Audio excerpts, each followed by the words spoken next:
दोस्तों मैं सतवीर सिंह अपने YouTube के भारत लिंक ग्लोबल चैनल पर आपका स्वागत करता हूं।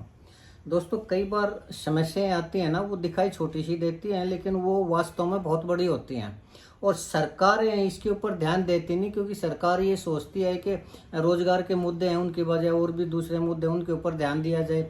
लेकिन आज के दिन जो सबसे बड़ी समस्या है ना, वो रोजगार की है। और कई बार तो ऐसी नौबत आती है कि जब सरकार कोई वैकेंसी भी निकाल देती है और उसके बावजूद उसके अंदर कोई न कोई कमियां बता के न और वो रद्द भी हो जाती है, कोई कोर्ट में चला जाता है, किसी को सरकार कुछ कमियां बता के रद्द कर देती है। लेकिन सरकार कभी ये नहीं देखती कि उनके रद्द करने से या कोर्ट में जाने से कितने बच्चों का भविष्य अधर में लटक जाता है। अगर सरकार थोड़ा सा भी ये देख ले कि अगर इस तरह की भर्तियों को रद्द ना किया जाए, पहले से पूरी प्लानिंग कर ले, हर तरह की उसके अंदर जो कमियां हैं उनको हटा के न और फुल प्रूफ योजना के साथ अगर वैकेंसी निकाली जाए तो वो जो बेरोजगार बच्चे हैं उनको रोजगार भी मिलेगा और सरकार की जो प्रोडक्टिविटी है वो भी बढ़ेगी। तो इस तरह सरकार को थोड़ा फुल प्रूफ योजना के साथ आना चाहिए, लेकिन सरकार नहीं आती दोस्तों। और आज हमारे सामने ऐसी एक समस्या आई है जो जब बीजेपी सरकार 2014 में आई थी तो उसने सबसे पहले एक MPSW कोर्स होता है और उसकी एक वैकेंसी होती है उनकी, तो वो वैकेंसी निकाली, लेकिन उसका आज तक कोई भी समाधान नहीं हो पाया, उसमें कुछ समस्याएं रहेगी। तो हमारे साथ एक ऐसे युवा बैठे हुए हैं जो उस टाइम जिन्होंने फॉर्म भरे थे और वो वैकेंसी आज तक लटकी हुई है, तो उसके बारे में हम थोड़ा सा इनके दर्द को महसूस कर रहे हैं और इन्हीं से पूछना चाहते हैं कि क्या प्रॉब्लम हुई, कैसे हुई और सरकार ने क्यों नहीं उन वैकेंसियों को फिलअप किया और आज ये सरकार से क्या चाहते हैं। इनका नाम है धर्मेंद्र ग्रेवाल जी। धर्मेंद्र जी, आपका हमारे चैनल पर बहुत बहुत स्वागत है सर। सर आपको भी और आपके सारे दर्शकों को मेरी तरफ से हाथ जोड़ के नमस्कार। जी जी जी। और ये आपने हमारे को इतना जी मौका दिया, क्योंकि मैंने बहुत सारे चैनलों से ट्राई भी किया सर, किसी ने ये मुद्दा उठाने की कोशिश नहीं जी की। जी। और मैं आपका तहे दिल से स्वागत करता हूँ सर कि आपने हमारे को थोड़ा मौका दिया कि हमारी बात को आगे तक पहुँचाया जाए। चलिए सर, तो आपकी धन्यवाद, आप ऐसे सोच रहे हैं सर। नहीं तो ये जो चैनल होते हैं पब्लिक के मुद्दों के लिए ही होते हैं और किसी उसके लिए नहीं। और हम जब भी कोई समस्या होगी जरूर उसके ऊपर बात करेंगे, सरकार के सामने आपके पक्ष को और जो भी समस्या है उनके उसको हम सरकार के सामने रखने का प्रयास करेंगे। तो आप ये बताइए आपकी समस्या क्या है, कौन से डिपार्टमेंट की कौन से कोर्स की बात कर रहे हैं आप? सर 2014 में जब गवर्नमेंट बनी बीजेपी की हरियाणा के अंदर जी, तो इन्होंने 1/2015 करके एक एडवर्टाइजमेंट निकाली थी, जिसके अंदर हमारा भी एक MPSW का कोर्स होता, मलेरिया वाला मल्टीपर्पज हेल्थ वर्कर। इन्होंने उसमें पोस्ट निकाली सर 1034। ठीक है। और उस भर्ती को कंप्लीट करते करते 2019 तक इन्होंने खींच लिया था उसको। ठीक है। अब वहाँ हमारे साथ जो समस्या जो मेजर आई है सर, वो ये है कि कैटेगरियां बनाई गई थी SBC BC PG करके दो तरह की, उनमें से EBPG कैटेगरी भी खत्म कर दी गवर्नमेंट ने और कोर्ट ने भी, और SBC को भी खत्म कर दिया। ठीक है।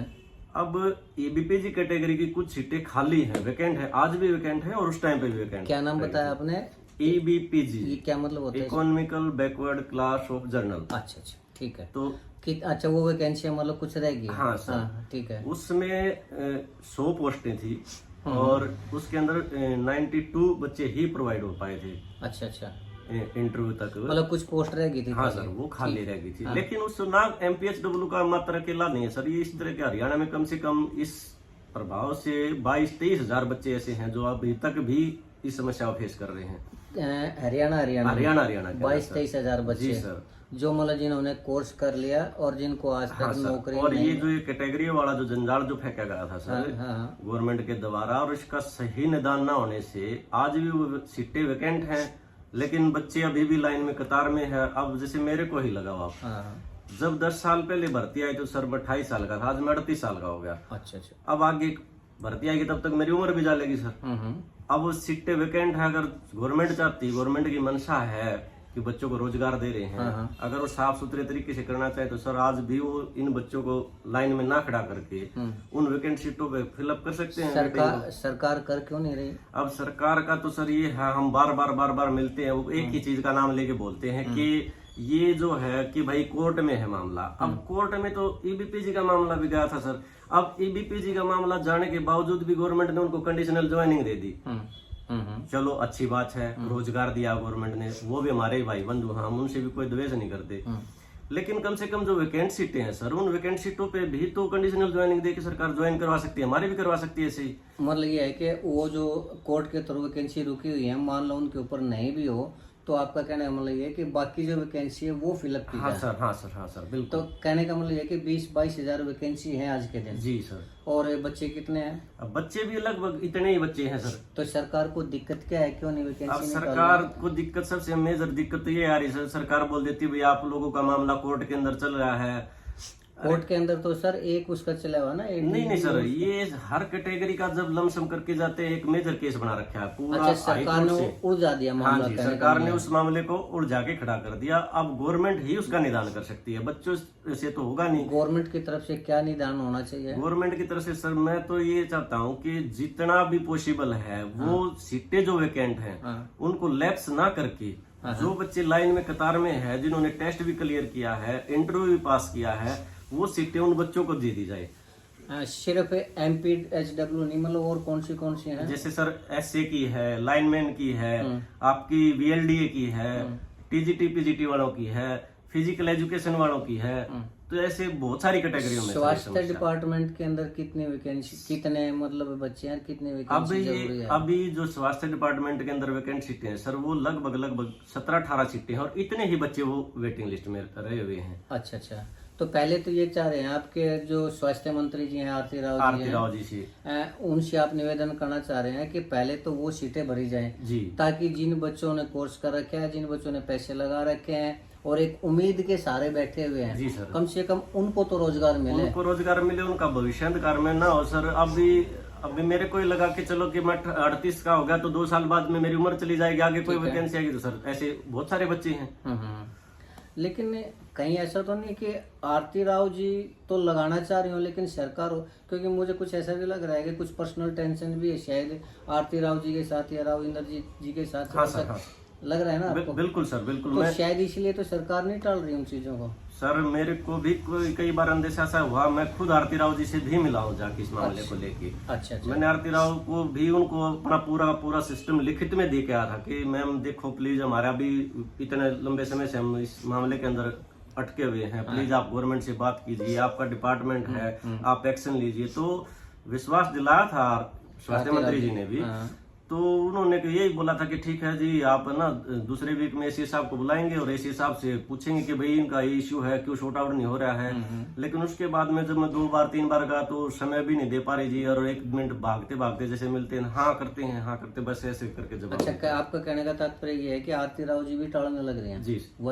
वजह तो अब या तो सरकार का प्रेशर है जी, सबसे मेन दिक्कत तो ये आ रही है कि आजकल राव साहब के साथ भी पेचअप है इनका, कुछ किसी झगड़ा आपस में। हाँ जी, गवर्नमेंट के साथ उनके चलती रहती है इस तरह की बातें। तो क्या आप ये कहना चाह रहे हैं कि उस सरकार बनाम आरती राव जी या सरकार बनाम राव इंद्रजीत जी के कारण आप लोग पीछे हैं? हम पीछे हुए हैं सर।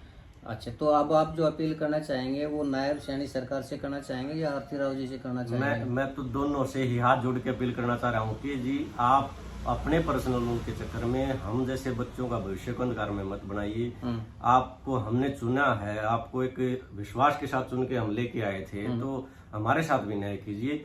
चाहे स्वास्थ्य मंत्री जी हैं या हमारे CM साहब हैं, हम तो उनसे एक ही रिक्वेस्ट करेंगे कि जी जितना जल्दी हो हमारा इस समस्या से निदान करवाया जाए।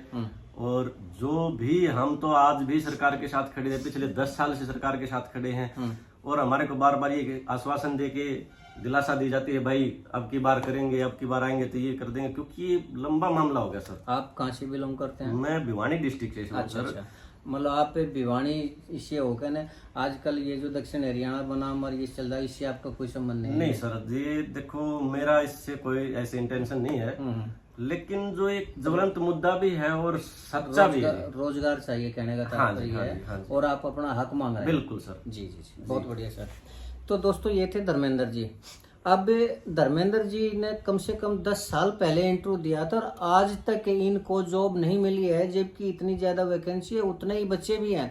ये नहीं है कि वैकेंसी तो हो 10 और बच्चे हों 10,000, ऐसा बिल्कुल भी नहीं है। जितनी वैकेंसी उतने ही बच्चों ने कोर्स कर रखा है, तो कम से कम जब बच्चे भी उतने ही हैं, वैकेंसी भी उतनी है, तो सरकार क्यों नहीं भर रही, ये समझ में नहीं आ रही बात। अब रही बात जो सरकार का और राव इंद्रजीत जी का चल रहा है, तो आम आदमी को इससे कोई लेना देना नहीं है। आम आदमी को सिर्फ रोजगार से मतलब है, किसी के पर्सनल झगड़े से मतलब नहीं है। तो अगर आरती राव जी इन बेरोजगार बच्चों की समस्याओं का समाधान करवाती हैं तो ये इन बच्चों की जिंदगी का भी सवाल है। और अगर आरती राव जी किसी भी वजह से नहीं करवा पा रहे तो हम सरकार से भी निवेदन करना चाहेंगे कि इनको ये मत सोचिए कि आरती राव जी के वो है, ये सिर्फ बेरोजगार बच्चे हैं, बेरोजगार युवा हैं जो रोजगार के इंतजार में बुढ़ापे की तरफ जाने लग रहे हैं। अगर 10 साल ये मामला और लटक गया तो जो बच्चे 28 साल के थे आज वो 38 साल के हो चुके, फिर वो 48 साल के हो जाएंगे तो उनको नौकरी करने का फायदा क्या होगा? अगर उनकी उम्र वैसे ही रिटायरमेंट की हो जाएगी तो उस वैकेंसी का क्या फायदा अगर निकल भी गई? तो ये सरकार से हम भी निवेदन करना चाहते हैं, इस देश के बेरोजगार भी निवेदन करना चाहते हैं, और खासकर ये MPSW वाले बच्चे हैं ये तो विशेष रूप से निवेदन करना ही करना चाहेंगे कि जल्दी से जल्दी सरकार वैकेंसी निकाले, इन बच्चों की भर्ती करे और इन बच्चों का जो भविष्य है, इनके परिवार का जो पालन पोषण करने का जो माध्यम इनको मिल सकता है, कृपया वो इनको दिलवाएं ताकि अपने बच्चों का पालन पोषण कर सकें। तो आज के लिए इतना ही दोस्तों। मुझे उम्मीद है कि आपको ये समस्या बिल्कुल गंभीर नज़र आई होगी। अगर आपको लगता है कि ये समस्या गंभीर है, रोजगार की ज़रूरत है, और खासकर ऐसे बच्चे जो 10-10 साल से कोर्स करके बैठे हुए हैं और उनको भी वैकेंसी होते हुए भी, जॉब होते हुए भी सरकार वैकेंसी नहीं निकाल रही, तो मैं चाहूँगा कि ज़्यादा से ज़्यादा इस वीडियो को अगर आप शेयर करेंगे तो सरकार तक पहुँचाएंगे और आवाज़ उठाएंगे तो सरकार ज़रूर सुनेगी। ये हम आपसे निवेदन भी करना चाहेंगे कि ज़्यादा से ज़्यादा बेरोजगार बच्चों की आवाज़ को उठाया जाए ताकि वो अपने बच्चों का आगे जाके पालन पोषण कर सके। आज के लिए इतना ही दोस्तों। मुझे उम्मीद है कि आपको हमारी वीडियो पसंद आई होगी। धर्मेंद्र जी, आप हमारे चैनल पर आए, आपका भी बहुत बहुत धन्यवाद। बहुत बहुत धन्यवाद हमारी आवाज़ उठाने के लिए, और आपके चैनल से, आपके माध्यम से मैं फिर एक बार अपील करना चाहता हूँ सरकार से कि इतना अंधा गूंगा बहरापन मत दिखाएं।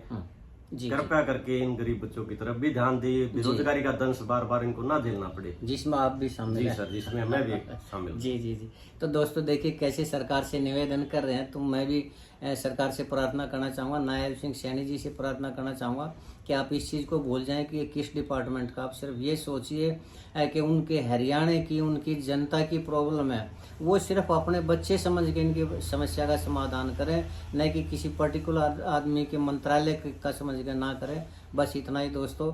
मुझे उम्मीद है कि आपको ज़रूर ये वीडियो पसंद आई होगी। अगर आपको पसंद आई तो मैं चाहूँगा ज़्यादा से ज़्यादा लाइक करें, कमेंट करें, शेयर करें दोस्तों, और मेरे इस चैनल को ज़्यादा से ज़्यादा सब्सक्राइब जरूर करें ताकि मैं समस्या, जो जनता की जो भी समस्या है वो सरकार तक उठाता रहूं और कंटिन्यूसली उठाता रहूं। आज के लिए इतना ही दोस्तों। आपने मेरा ये वीडियो देखा इसके लिए बहुत बहुत धन्यवाद। नमस्कार, जय हिंद, जय भारत।